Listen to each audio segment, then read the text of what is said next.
আসসালামু আলাইকুম। Hello everyone, welcome back to my channel. আজকের আয়োজনে সবাইকে স্বাগত জানাচ্ছি। পিঠাপুলি আমাদের দেশের গ্রামীণ ঐতিহ্য। দেশীয় পিঠার মধ্যে পাটিসাপটা তার মধ্যে অন্যতম।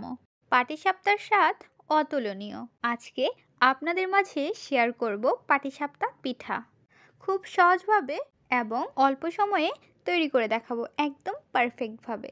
আশা করছি আমাদের ভিডিওটি ভালো লাগবে। বিসমিল্লাহির রহমানির রহিম। নিয়ে নিচ্ছি 1 কাপ চালের গুঁড়ি, হাফ কাপ ময়দা, স্বাদ অনুযায়ী লবণ দিয়ে ভালোভাবে মেখে নিচ্ছি। এর মধ্যে দিয়ে দিচ্ছি খেজুরের গুড়। খেজুরের গুড়টি আমরা ভালোভাবে জাল করে নিয়েছি। হাত দিয়ে ভালোভাবে মিশিয়ে নিচ্ছি। দিয়ে দিচ্ছি 1 গ্লাস জাল করে রাখা লিকুইড দুধ। অল্প অল্প করে আমরা ডোটি ভালোভাবে তৈরি করে নিব। একবারে লিকুইড দুধটি দেওয়া যাবে না, অল্প অল্প করে লিকুইড দুধটি দিয়ে ভালোভাবে মিক্সড করে নিতে হবে।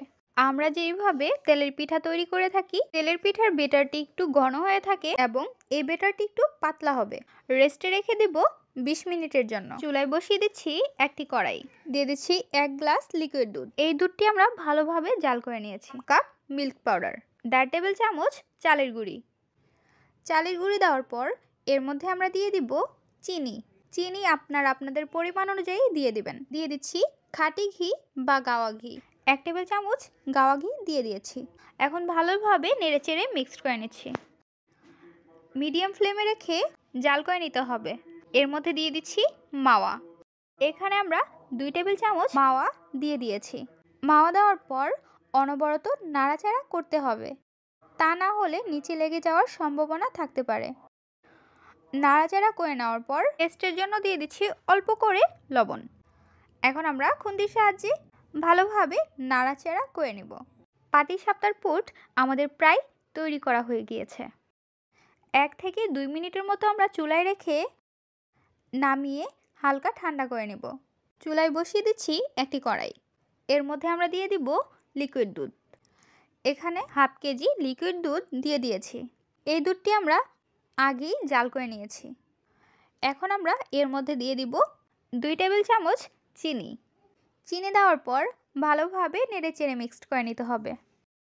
নেড়েচেড়ে মিক্সড করে নেওয়ার পর 1 বলক আসা পর্যন্ত আমরা অপেক্ষা করব এবং লো ফ্লেমে রেখে আমরা জাল করে নিব, কারণ আমাদের লিকুইড দুধটি আগেই ভালোভাবে জাল করে নিয়েছি।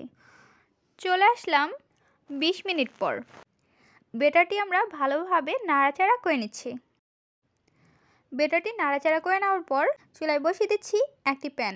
অল্প করে দিয়ে দিচ্ছি সয়াবিন তেল। তেলটি আমরা ব্রাশের সাহায্যে চারপাশে মিশিয়ে নিচ্ছি। দিয়ে দিচ্ছি বেটারটি দেওয়ার পর ফ্রাই প্যানটি চারপাশে ঘুরিয়ে ঘুরিয়ে রুটিটি একটু বড় করে নিতে হবে। এখন আমরা ঢেকে রেখে দিব 1 মিনিটের জন্য। আরেকটি চুলায় আমরা লো ফ্লেমে রেখে দুধটি জাল করে নিচ্ছি এবং হালকা একটু নাড়াচাড়া করে নিচ্ছি। ঢাকনাটি উঠিয়ে নিচ্ছি।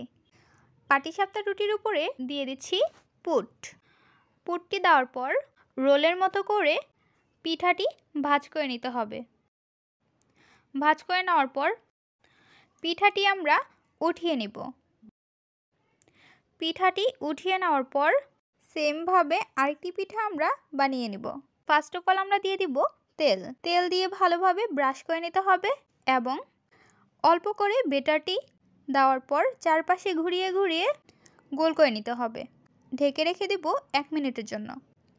1 মিনিট পর ঢাকনাটি উঠিয়ে পিঠাটি উঠিয়ে নিতে হবে এবং এর উপরে দিয়ে দিতে হবে পুর দেওয়ার পর রোলের মতো করে তৈরি করে নিতে হবে।